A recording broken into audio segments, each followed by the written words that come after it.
Hey, how's it going, everyone? My name is Ryan with IowaClassicCars, and welcome back to the channel. Today, my 1959 Oldsmobile two-door 98 Coupe showed up from Mesa, Arizona. So we're gonna get this car unloaded, walk around it, and then see if it will run and drive again.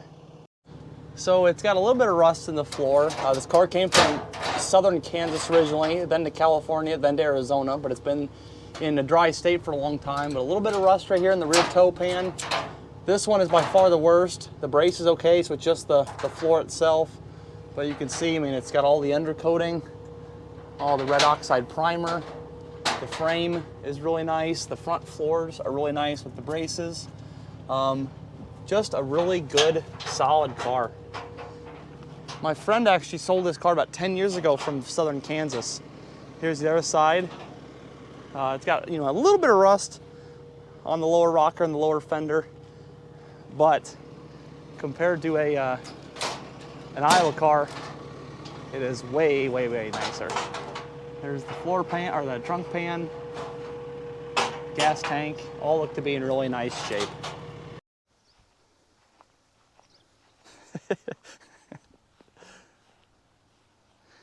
We had a stray cat wander in from the cornfield, and he's way too nice to be a stray, but he was hungry and really skinny and dehydrated, so I think someone dumped him. But he's my new friend. He lives under the step here at night. But he's a good little cat. Marshall and Dave like to call him Boints, which is obviously a mispronunciation of points, like the ignition system. So if you guys have any name suggestions, put them down in the comments below. I guess the one that's the most popular, or the one that I like the most, will be his new name. But he's a good cat. But with that being said, this is the 1959 Oldsmobile. I've already covered it twice now, showing the floors and it being delivered. But this cool thing about this one is that it's a 98, and it's a 98 Coupe. So basically the 98 was the top of the line. There was, I believe, the Dynamic 88, the Super 88, and then the 98. So it came with, well, originally it had a power seat, 6-way power seat. It has power windows. Someone robbed the driver's side switch, but that window switch is there, and then the back window switches are in the armrest. Power steering, power brakes. This car does not, though, have the safety sentinel, which is essentially a speed minder, or an electronic eye. It's got the 98 only tail lights because they're kind of recessed in, whereas the standard ones were all the way out. And it just has a few more pieces of chrome, which obviously they're missing right now because the guy I got it from used it as a parts car, but all the 98 specific stuff like that are here, which is nice. So power steering, power brakes, was a power seat car, power windows, and the rarest option of them all is air conditioning. I guess I should have showed that first since we were in the car. But like all 59 GMs, there is a total of 3 AC vents and then 1 in the middle. So the AC is definitely the rarest one. This is only the second 98 that I've ever seen before. My buddy Shannon down in Oklahoma had one a couple years ago, and I saw this car and just had to bring it home from Arizona to Iowa. So the motor is a 394. So I believe it's a 9.75 or 10-to-1 compression. So it's got, some decent power, some decent torque. The guy said it was running. He did not give me a time frame. Radiator's cracked, and it's missing the cap there. The water pump is stuck. I guess this is air conditioning only. I don't know if that's really the case or not, but everything I find online, it differentiates. So if you guys know, or you guys had a water pump for this car, please let me know.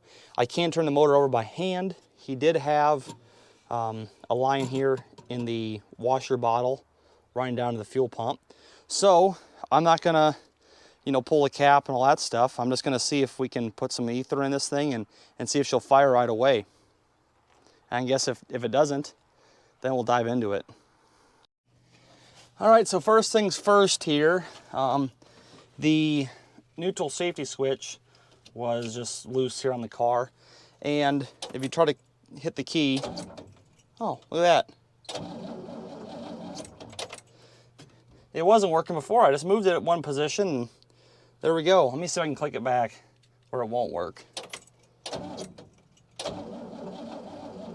Huh. Well, let's go all the way right there. How about that? There we go. So before, it was just clicking, as you guys can hear. So I just gotta put it back somewhere where, there we go. Okay, so just gonna leave that alone for now. Not gonna screw it back in place because we're in park, which is good. It won't take off on me. I'll grab some gas and we'll see what happens. All right, a little bit of ether here. It's probably too much, but we'll give her a shot. Key on.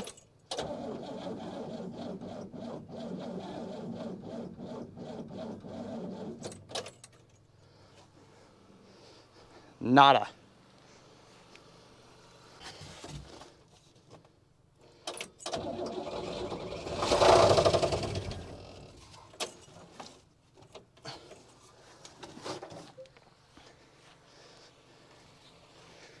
Well, she did fire up, which is a hell of a good sign. I wonder if it'll just idle for a couple seconds.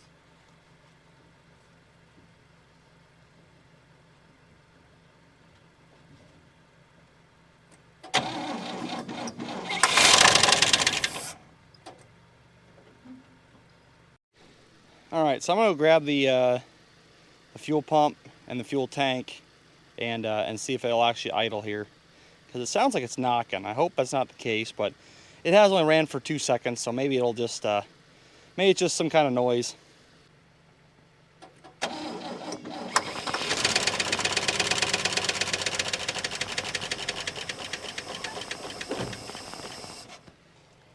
All right, so it did run here. However, this fuel line is leaking. I don't know if that's just like a return line or what that is, but it's leaking. It's leaking out of the filter here. So probably not the most safe thing in the world to run for a while, but just to see if it'll run here, you know, for 20, 30 seconds, I don't think it'll be a big deal. But I'll need to get a new fuel filter.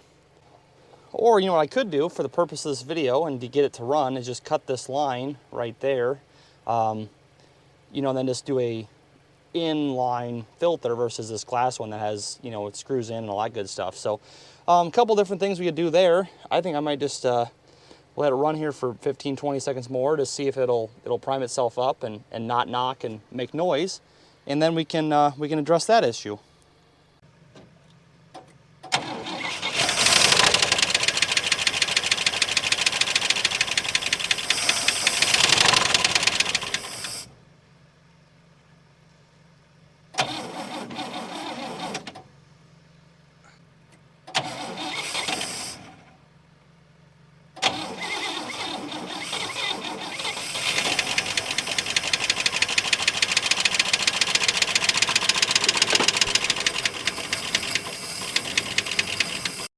Okay, so it does run. It does have a little bit of a knock here. I think it's just probably the motor's dry. I mean, I'm hoping that's what it is anyways. I need to buy a new hose for right here. I think this is probably the return. And I need a new fuel filter because that fuel pump is working just fine. And as soon as you fire it up, it starts pumping fuel out of it. So I need to get that addressed first before we fire this thing up anymore. But it does run, and yeah, so I'm gonna get some parts ordered for that. And then I've got a new steering box in the back of the trunk. This one is seized. So I've never pulled one of these myself personally here. So we're gonna see if we can figure that out and get it swapped out. All right guys, so tomorrow I'm gonna get a 11/16 wrench for this power steering hose. I got this one off here. This is a 5/8. The coupler is a 7/16 12 point, and of course the one I'm missing is a 12 point, so I'll grab one of those tomorrow at Home Depot. And then just the 3 bolts that hold the steering box in. I have taken the nut and the washer off of the old one. Here's the new one here.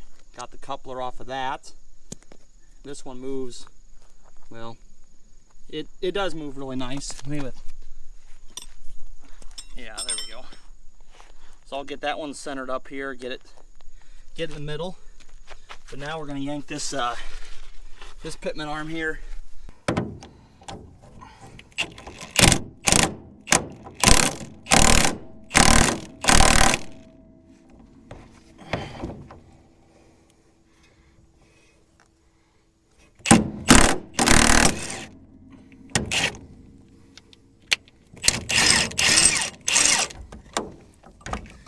Simple as that. Well, maybe not as simple as that, but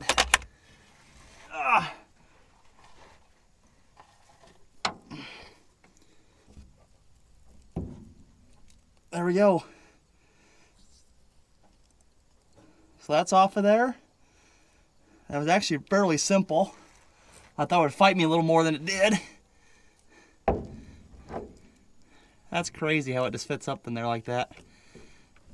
Okay, so now tomorrow, I might crack these loose tonight, just these 3 bolts here, but tomorrow I'm going to get that other power steering hose out of the way, get the coupler out of the way, then I can drop the whole thing and swap in that fresh box.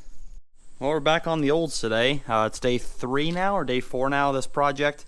Here is the old steering box, and it does have a little bit of movement in it, but for the most part, it is pretty tight. And that one over there I can turn by hand, but the reason why we're getting back on it today is the brand new rag joint showed up. So I'm gonna get this thing dialed in. This one turns really nice. From end to end, it is 4 1/4 turns. So I'm gonna turn this one 2 1/8 to get it really right there in the middle. And then we're going to bolt this into the car, hook up the steering on the column to this rag joint, tighten up the bolt, and then at least that part of the whole operation is done. I am not going to film putting it in the car because I have a lot of footage underneath the car and it didn't turn out like I wanted it to.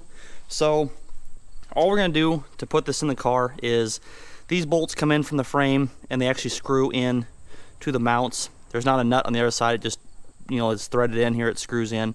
Not a big deal. So gonna get one of those started, and then get the other 2 started.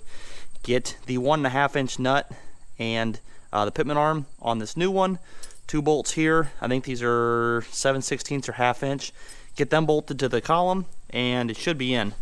Also, we have an 11/16 and a 5/8 fitting size here for the power steering. So get those 2 hooked up, and really that's pretty simple. So hopefully I'm gonna have about half an hour in this whole ordeal, but out with the old and in with the new. Wow, I'm stupid. I said, oh, half an hour shouldn't be too bad, right? Well, I am totally covered in grease, and I should have wore gloves, but I didn't because I didn't think this would be too bad, and I was so frustrated. But I'll show you guys what I got done here today. Okay, so at least the car does steer now. Got it all hooked up. Still need to get 1 power steering line on there. It's hard to see, but I got a brand new rag joint there. My biggest issue, honestly, was there are 3 bolts. It's kind of dark, so I hope you guys can see this, but there's 1, 2, 3.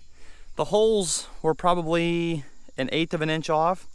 So I put a screwdriver in there and pried it this way. Got the top left bolt started, and it goes in, you know, relatively easily. These 2, on the other hand, I cannot get them to budge. So we're close, but we still have a long ways to go here. Oh, look who it is. Hello, Mr. Cat. All right, guys, so got her bolted in finally. Just had to jack up the front of the steering box. I was jacking up on the back side, and just put the floor jack on the front of it. Gave it a couple clicks and the bolts went right in. So it does steer and turn now nicely. Next thing we're going to do is change the fuel filter element and the gasket on this glass filter here. This bolt is to hold, to mount it to the car because that was gone. This one here is to plug the fuel return. So I don't really need that right now, and the line is pretty corroded, so I'm just gonna get rid of it for the time being. But I'm going to open this up here and change the filter quick. These are really cool filters because all you do is you just unscrew it, and come on, the whole thing just folds out of the way. There's the housing.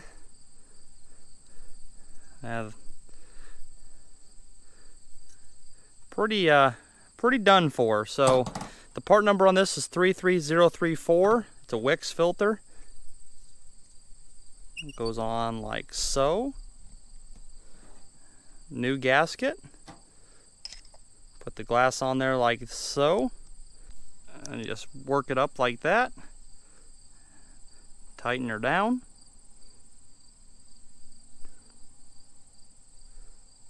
That should work. Let's put it back in the car. Well, we're gonna have to try this again tomorrow because the battery is at 12.05 volts. No wonder she was cranking over really slow. I did get enough fuel. It did crank long enough to get the fuel up to the fuel filter here, but not long enough to run. So we're just gonna have to come back tomorrow, charge this battery, and hopefully actually give it a successful try here. So now I'm going to do a quick review on TopDon's TB6000 Pro Smart Battery Charger and Tester. They just sent me this. They're doing a Kickstarter program, which I actually believe just went live on the 24th of August. So that is officially live. I will link that down below if you guys want to get in early on this thing. I'm going to demonstrate how this works, some features of the app. It is a smart charger, which is really cool. I'm going to leave this thing currently set up to charge here. It's charging at 6 amps. The battery's at 35%, and it's charging to 12.8 volts. So I'm going to let that do its thing. I'm going to show you guys the app, and then we'll go back to the car. Alright, so this thing connects to your phone via Bluetooth. There is an app. If you're using a Samsung like me, it's called TB6000 Pro. You just download it from the App Store, and then just connect your Bluetooth. Not a big deal there. It's got some cool modes here. If you want to test your battery, you can do an actual battery test, a charging test, or a cranking battery test. Obviously now, since I'm charging, I can't do the test without turning off the charging mode. So I'm just going to leave that there, but this is pretty basic stuff, you know, such as the cold cranking amps, if it's a flooded battery, an AGM, yada yada yada. But this thing was reading 12.05, just like my battery tester, again, that TopDon sent me a couple months ago. So I know this is accurate here. If you want to go through, do like a smart charge, you can do that. And as you can see here, since I am currently charging, it'll show you the outage, you know, the outages for power, what you're charging. I'm charging a lead acid battery. How long I've been charging for 8 minutes now. Battery's at 35%, and it shows you a graph of the wattage there. So that's pretty cool. And then the same thing here, the battery level. I will stop charging just to show you guys this, confirm that it's not fully charged. But so I'm going to go in here to charge. Regular flooded battery, I'm going to use cold cranking amp, the battery standard. If you're in Canada or Europe, this might be different for you. You know, DIN, JS, etc. I'm just going to use cold cranking amps, and mine is 800. If you want to have a specific time that this thing charges for you, you can set that here. As you can see, you can set the time and how often. Come on. Alright, so I'm not going to do that. I'm just going to leave it plugged in here. I'm going to do 12 volt, 6 amp, normal charging. It'll test the battery, make sure your battery is good. And then once that is done,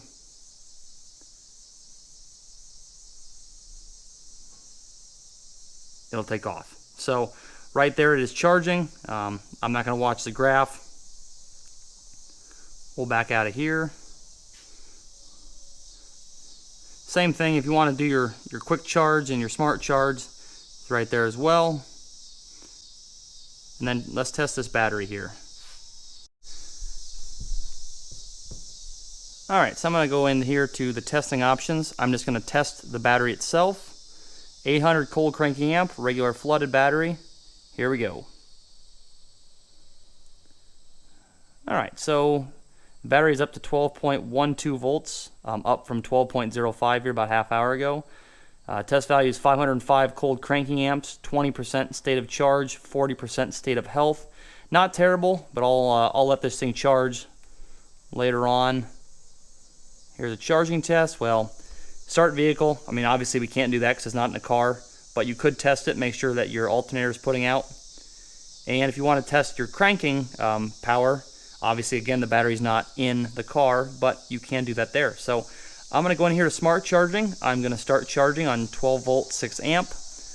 I'm going to let this thing do its thing. Just back out of here. It is showing that the battery's charging. So I'm just going to leave that alone for a little bit, come back, and we'll go from there. Alright guys, so with that being said, if you guys want to purchase this product from TopDon, I love TopDon and their electronics. This is a great company. I love working with them. I thank them so much for sending me this thing. And if you guys want to get one, there is a link down below in the description on how to purchase this. Once again though, thank you to TopDon for sending me a sample to try out. I've needed a good battery charger here for a while, so this definitely fits the bill. So while that battery's charging, I'm going to pan over here to the 1970 Mustang that I'm hauling to my friend tomorrow out in Nebraska. He bought this from the Junkyard in Iowa that was all crushed out about 3 weeks ago's videos. I did a 2-part series, and this was one of the cars that we were able to save out of there. So I'm going to haul this out to him. In exchange for hauling it out to him, I'm going to be getting, there's the 59 right there. I'm going to get a front seat for the car. So it's a pretty good trade. I'm just going to drive this thing out there and drop it off, and I'll get a seat. So tomorrow when I do that, I'll film pulling the seat out of there, and we'll get home. We'll slap the seat in the car. That's one less thing we got to do, and then hopefully by then get the battery put in it, and you know, be fully charged and able to rock and roll. The one thing I think is kind of funny is you have a 70 fastback Mustang with an inline 6. You have just a tough muscle car, and you order it with a 6-banger. Anyways though, she's rough. She's crusty. I'm sure it's just a roof donor for someone, but still, one did get saved from the crusher. All right, so me being ignorant, I forgot my GoPro at home today, but I am here in Nebraska in my friend's junkyard, and I just took the seat out of this 1960 Oldsmobile. Same seat essentially, just 1 year newer. It's a manual seat. That 59 Olds was a power seat. If I can get the tracks that I've got to work, I'll put a power seat back in it. Otherwise, we'll leave it as manual. But this was an old derby car. This thing has been wrecked now for about 40 years. And one of the last good pieces on it was the front seat. So even though the floors are in this thing, she's toast. All right, let's head back to Iowa. All right, here we go. Got the gas can hooked up there. Got the seat bolted in. I'm hoping. Oh God, the seat's not very comfortable, but I guess we'll give it a shot.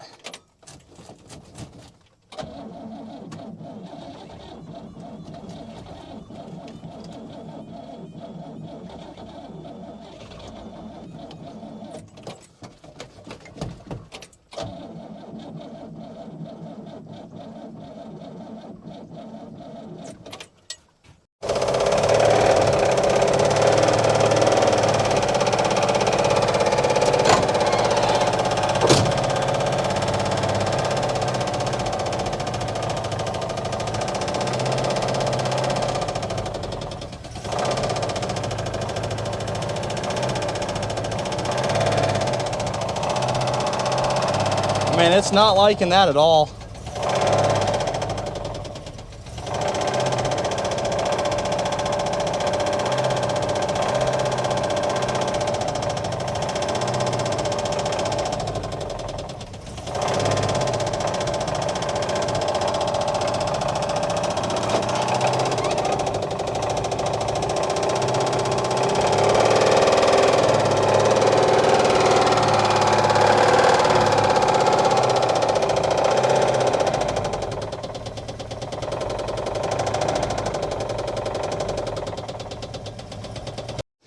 That's a lot of smoke coming off that manifold here for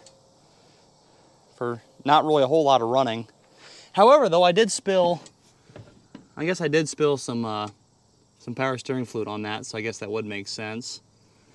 But man, that doesn't sound happy. It just sounds like it's super dry, but it does have oil in it.